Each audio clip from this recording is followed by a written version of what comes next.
सबका हार्दिक स्वागत है। ये हमारा सेकंड पार्ट है इस वीडियो का। अगर आपने पहला पार्ट नहीं देखा तो हाई रिकमेंड का पहला पार्ट देखें, फिर इस पार्ट को देखें। पहला पार्ट डिस्क्रिप्शन बॉक्स में लिंक होगा और यहाँ पे भी रख दिया मैंने। और आइए सेकंड पार्ट एंजॉय कीजिए।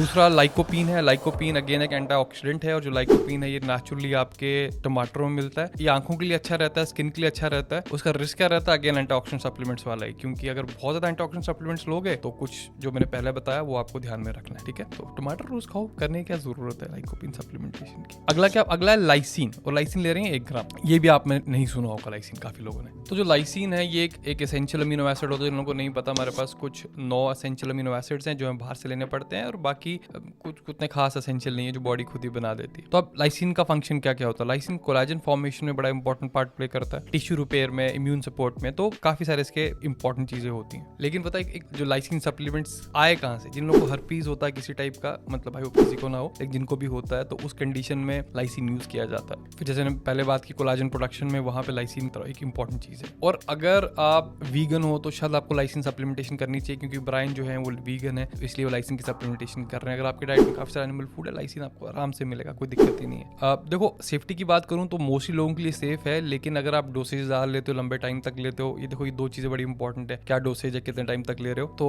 स्टमक पेन, नोशिया, कोई गैस का इशू, कॉन्स्टिपेशन का इशू इससे होता है। और अगर लाइसिन आप थोड़े ज्यादा डोसेज में ले रहे हो, क्योंकि जिनको हर्पीज होता है वो लेते हैं, अगर आउटब्रेक्स बचते हैं उससे थोड़े, तो उससे कई बार जिन लोगों का किडनी के इश्यूज हैं तो किडनी ज्यादा कैल्शियम में बचा के रखती है, एक्सक्रीट नहीं करती। That could be a problem. कुछ मेडिकेशन से भी इंटरेक्ट करती है, जैसे जो ऑस्टियोपोरोसिस होते हैं उनकी। तो इसके लिए सब चीजें ध्यान रखनी चाहिए if you considering lysine supplementation. अब अगला देखते हैं, अगला सप्लीमेंट कौन सा भाई साहब का? मेटफॉर्मिन यार अगेन ये एक्रोबोस टाइप चीज है, मतलब टाइप 2 डायबिटीज की ट्रीटमेंट यूज होती है, वही यूज होती है, ऐसे यूज करने की कोई जरूरत नहीं है। फिर यू हैव अगली चीज क्या है? निकोटामाइड राइबोसाइड। ये अगला है। और ये क्या चीज है? अब देखो इसको हम एनआर बोलेंगे, और एनआर सुनने लगता पता नहीं कौन सा सप्लीमेंट है, लेकिन ये विटामिन B3 का ही एक फॉर्म है। तो एक मॉलिक्यूल ऐसे बोलते हैं NAD+, और NAD+ बड़े सारे सेलुलर प्रोसेसेस में, एनर्जी जनरेशन में बड़ा इंपॉर्टेंट पार्ट प्ले करता है। तो जो हमारा ये निकोटामाइड राइबोसाइड है NR, ये इस NAD+ का प्रीकर्सर है। मतलब NAD+ बनेगा ही नहीं ढंग से अगर ये NR नहीं होगा। तो इससे मुझे ध्यान आता है कि जब हम पेट के इश्यूज होते हैं तो सब चीजें कम होती हैं, तो एनर्जी, वेलबींग, हर चीज क्यों कॉम्प्रोमाइज होती है? इसी चक्कर में तो कॉम्प्रोमाइज होती है, इतने सेलुलर प्रोसेसेस हैं, ये माइक्रोन्यूट्रिएंट्स कम होते हैं, everything like goes for a toss. लेकिन अभी भी जैसे जो एक ये स्पेशलिटी सप्लीमेंट्स होते हैं, इनकी क्वालिटी का बड़ा इशू होता है, लॉन्ग टर्म स्टडीज नहीं है। तो अगर कभी चीज लेनी भी हो तो बहुत कम टाइम के लिए अंडर किसी की सुपरविजन के, क्योंकि आराम से नहीं मिलते, अच्छी क्वालिटी भी उतनी आराम से नहीं मिलती। अब रायन भाई साहब को मिल गई होगी भाई, करोड़ों रुपए खर्च किए, डायरेक्टली मैन्युफैक्चरर से बात करो भाई ये चाहिए, बिना किसी एडिशनल चीज की। वो कहते हैं कोई फिलर नहीं, कोई दूसरी चीज नहीं। अब अगला है NAC। और ये मेरा I really like this supplement, क्योंकि जो मेरे क्लाइंट्स होते हैं जिनको फैटी लिवर के इश्यूज होते हैं उनको मैं डेफिनेटली रिकमेंड करता हूँ, और I have very good success rate with this supplement. इसका फुल फॉर्म N-एसिटाइल L-सिस्टीन है, NAC। और ये कमाल का एंटीऑक्सीडेंट सप्लीमेंट है। पता नहीं कितने एंटीऑक्सीडेंट मिलेंगे भाई साहब ये। तो ये लिवर सपोर्ट के लिए बहुत ही बढ़िया चीज है, मतलब I can vouch for this supplement. लेकिन क्या ऐसे कुछ रिस्क हैं? देखिए हर चीज थोड़ी बहुत रिस्क तो होती है। कुछ लोगों के लिए एलर्जी भी हो सकती है। तो अगर आप, और ये एक स्टैंडर्ड मान के चलिए, कोई भी नया सप्लीमेंट ट्राई किया, एलर्जी हुई तो इसका मतलब ये नहीं कि आपको कोई दिक्कत है, भाई एलर्जी है तो मत लीजिए उसका तरीका नहीं होता दूसरा। कोई दूसरी फॉर्म ले सकते हैं, लेकिन वो फॉर्म फिर से मत लीजिए। तो कुछ लोगों को हो सकता है वॉमिटिंग, डायरिया टाइप चीज हो जाए। और अगर आप मतलब अपनी वाइफ को दे रहे हैं जो कि प्रेग्नेंट है और ब्रेस्ट फीडिंग है, उसमें भी बड़ा कुछ हमें पता नहीं है। लेकिन फैटी लिवर कंडीशन के लिए डाइट सही है तो ये आप यूज कर सकते हैं, अगर कोई एलर्जी ना हो तो गुड सप्लीमेंट ये वाला तो मुझे पसंद है। अगला क्या है? अगला है प्रोफेरिन। कितना ले रहे हैं ये? प्रोफेरिन 10 mg। अब प्रोफेरिन क्या है? अब प्रोफेरिन एक फैंसी नाम है, एक आयरन सप्लीमेंट है और कुछ नहीं है, बेसिकली आयरन है, जैसे हम हीम आयरन पॉलीपेप्टाइड बोलते हैं। और इसकी खास बात क्या है? ये बड़ा highly absorbable form of iron है। देखिए इसमें भी प्रॉब्लम वो रहती है जो आयरन सप्लीमेंट्स में रहती है, वो क्या है कि डेफिशिएंसी से एक्सेस कब होगा पता भी नहीं चलेगा। आपको जो फैटी लिवर के ज़्यादा प्रोन बनाता है, आपके फ्री टेस्टोस्टेरोन को भी हर्ट कर सकता है, क्योंकि ब्रायन एक वीगन है इसलिए आयरन सप्लीमेंटेशन ले रहे हैं। लेकिन जब भी किसी भी टाइप का आयरन सप्लीमेंट लो, उसको थोड़े ध्यान से लो। सिंपल सा भी मल्टीविटामिन रेकमेंड नहीं करता, क्योंकि इसमें आयरन भर के पड़ा होता है। आप सालों साल खाते हैं, आयरन ओवरलोड हो जाएगा, टॉक्सिसिटी भी उससे हो सकती है, क्योंकि बॉडी इसको स्टोर करके रखती है। अगला देखते हैं अगला क्या यूज कर रहे हैं। टर्मरिक है पाइपरिन के साथ 1 ग्राम पाइपरिन। बायोअवेलेबिलिटी बढ़ाने के लिए टर्मरिक हमारी हल्दी के एंटी इन्फ्लेमेटरी इफेक्ट्स हैं, मैं इसके बारे में बात नहीं करूंगा। अगला क्या? टॉरिन। अब टॉरिन 1 ग्राम यूज कर रहे हैं। टॉरिन हमारी रेड बुल में या बड़ी सारी एनर्जी ड्रिंक्स में होती है। टॉरिन करता क्या? देखिए टॉरिन एक नेचुरली अवेलेबल अमीनो एसिड है जो कि आपके मसल्स में, आपके ब्रेन में, हार्ट में हर जगह मिलता है। तो कार्डियोवैस्कुलर हेल्थ, आई हेल्थ, एनर्जी, बड़े सारे चीज में टॉरिन एक बड़ा अच्छा पार्ट प्ले करता है। देखिए, अगर आप टॉरिन ले रहे हैं नॉर्मल थोड़ा बहुत एंड इट्स फाइन, मेंटली भी हेल्प करता है, एनर्जी में हेल्प करता है, लेकिन अगर आप एनर्जी ड्रिंक एडिक्ट हैं या बहुत सारा टॉरिन ले रहे हैं तो that could be a problem. जैसे with any supplements allergic reactions हो सकते हैं, बाकी मेडिकेशन से इंटरेक्ट करता है। ये चीज आपको जरूर देखनी, जब भी कोई नया सप्लीमेंट ले रहे हो, देखो कि कोई मेडिकेशन ले तो नहीं रहा, देखो इंटरेक्शन है कि नहीं है, क्योंकि पता चला आप मेडिकेशन ले रहे हो और उसके बाद ये सप्लीमेंट लिया और आपके बुरे हाल हो गए, फिर आपको मैं याद आऊंगा। तो इसे इंटरेक्शन याद करना जरूरी है। अगेन प्रेगनेंसी, ब्रेस्ट फीडिंग, क्योंकि भाई हम सबका ओरिजिन है, तो अगर कोई भी एक्सपेक्टेड मदर है तो उस टाइम पे टॉरिन मत लो, अभी जरूरत नहीं है, क्योंकि हमारे पास एविडेंस ही नहीं है इसको सपोर्ट करने के लिए। अगर आपको प्री एग्जिस्टिंग लिवर या किडनी कंडीशन है तब भी ये दिक्कत कर सकता है, तो आई डोंट रिकमेंड उस टाइम पे भी बड़े लेना भी तो बहुत ध्यान से और बड़े कम डोसेज में लिया जाए उस टाइम पे। तो ये तो था हमारा टॉरिन। अगला क्या है? अगला है यूबिक्विनॉल। अब आपको लगा यूबिक्विनॉल क्या चीज है? अब मैं एक दूसरे सप्लीमेंट का नाम लूंगा तब आपको पता चल जाएगा भाई यूबिक्विनॉल क्या है। CoQ10 या कोएंजाइम 10, कोएंजाइम Q10 जो है उसी का फॉर्म बेसिकली है यूबिक्विनॉल। तो ये CoQ10 है, ये बॉडी के हर एक सेल में पाया जाता है। एनर्जी प्रोडक्शन में एंटीऑक्सीडेंट बड़ा कमाल का है, इसके रिस्क भी वही रहते हैं जो उसके रिस्क और फायदे बड़े सिमिलर से वो रहते हैं जो हमने एंटीऑक्सीडेंट की बात की तब, और इसकी बात करने नहीं वाले। भाई ये सारे सप्लीमेंट्स अभी सुबह के खत्म नहीं हुए हैं, अभी सिर्फ ब्रेकफास्ट बिफोर वेकिंग अप ही चल रहा है, तभी 100 पिल्स सिर्फ ब्रेकफास्ट के पहले खाते हैं। भाई साहब हम ब्लोन अवे भाई, पता नहीं क्या डेडिकेशन, लेकिन है तो कमाल। अब अगला क्या है? अब यू हैव जिंक। जिंक की बात नहीं करेंगे, पॉपुलर सप्लीमेंट आप लोगों को पता ही है, हम डिस्कस कर चुके हैं कई बार, एक डिटेल वीडियो भी मेरी इस चीज के बारे में। अगला है जियाज़ैंथिन। तो अब जियाज़ैंथिन बेसिकली एक नेचुरली अकरिंग पिगमेंट है जो बड़े सारे फ्रूट्स, प्लांट्स, एल्गे में मिलता है। और जियाज़ैंथिन की खास बात क्या है कि जियाज़ैंथिन जो है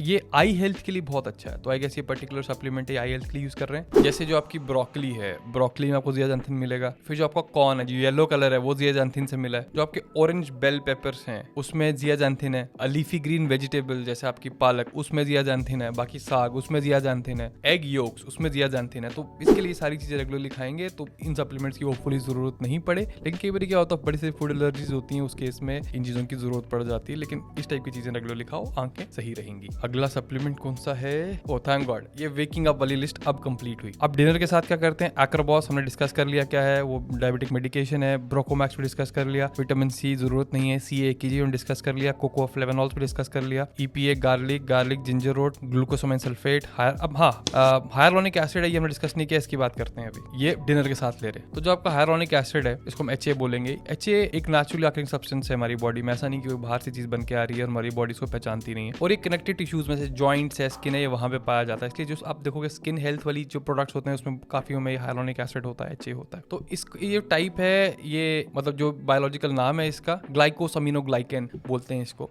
इसका मतलब बस ये होता है कि बड़ा लॉन्ग चेन शुगर मॉलिक्यूल है। तो स्किन हाइड्रेशन के लिए, जॉइंट हेल्थ के लिए, वुंड हीलिंग के लिए, एंटी एजिंग के लिए, आई हेल्थ के लिए इस चीज को नॉर्मली यूज किया जाता है और ये अच्छा होता है। लेकिन क्या कुछ रिस्क हैं इसके साथ, वो हम देखेंगे। तो मोस्टली कोई बहुत ज्यादा नहीं, लेकिन कुछ चीजें बस ध्यान में रखनी है। जैसे हमने पहले बात की कि हो सकता है कोई एलर्जिक रिएक्शन हो, उसके बाद आपके पेट गड़बड़ा जाए, कुछ मेडिकेशन इंटरेक्ट करे, तो ये चीज आपको ध्यान रखनी। बाकी हाइलुरोनिक एसिड इज फाइन, लेकिन किसी की गाइडेंस में ही लीजिएगा। अगला क्या है? ग्लूकोसामाइन लाइसिन हमने डिस्कस कर लिया। L-टायरोसिन हमने डिस्कस नहीं किया। तो अब बेसिकली L-टायरोसिन क्या है? एक नॉन एसेंशियल अमीनो एसिड है, ठीक है। अब नॉन एसेंशियल अमीनो एसिड का क्या होता है कि बॉडी इसे खुद बनाती है, और बनाती किससे? एक अमीनो एसिड है फिनाइल एलानाइन, उससे। ये जरूरी नहीं, लेकिन जस्ट मैंने बता दिया आपको just in case you want to know. तो ये जरूरत किस किस केस में पड़ सकती है इसकी, मतलब ये करता क्या? तो पहले न्यूरोट्रांसमीटर सिंथेसिस, जैसे डोपामीन का नाम सुना होगा आपने, एड्रेनलिन का नाम सुना होगा, नॉरएड्रेनलिन का नाम सुना होगा, सब न्यूरोट्रांसमीटर्स हैं। तो इनके सिंथेसिस में, इनके बनाने में इसका काम आता है। स्ट्रेस और मेंटल परफॉर्मेंस में इसका काम आता है। फिर थायराइड हार्मोन्स बनाने में इसका काम आता है। मोस्टली ये चीज होती है। तो अब देखो,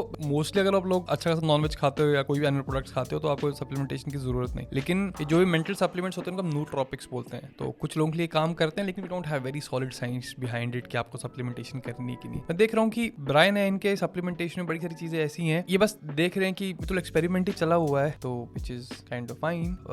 या मतलब आगे देखते हैं क्या करते हैं। अब मेटफॉर्मिन है, अगेन ये ग्लूकोज लोअरिंग मेडिकेशन है। देन यू हैव NAC जो कि हमने बात कर चुके हैं, इट्स एन एंटीऑक्सीडेंट। निकोटामाइड ट्राइबोसाइड की हमने बात कर चुके हैं। टर्मरिक अपनी हल्दी खाने में खाइए and you should be good. Before bed melatonin लेते हैं 300 mcg। अभी मैं बस एक बार बता दूं, आपको जरूरत नहीं लेने की मेलाटोनिन 300 mcg बिफोर बेड। कई बार क्या होता है लॉन्ग टर्म यूसेज इसका आपको नींद आने में और दिक्कत कर सकता है।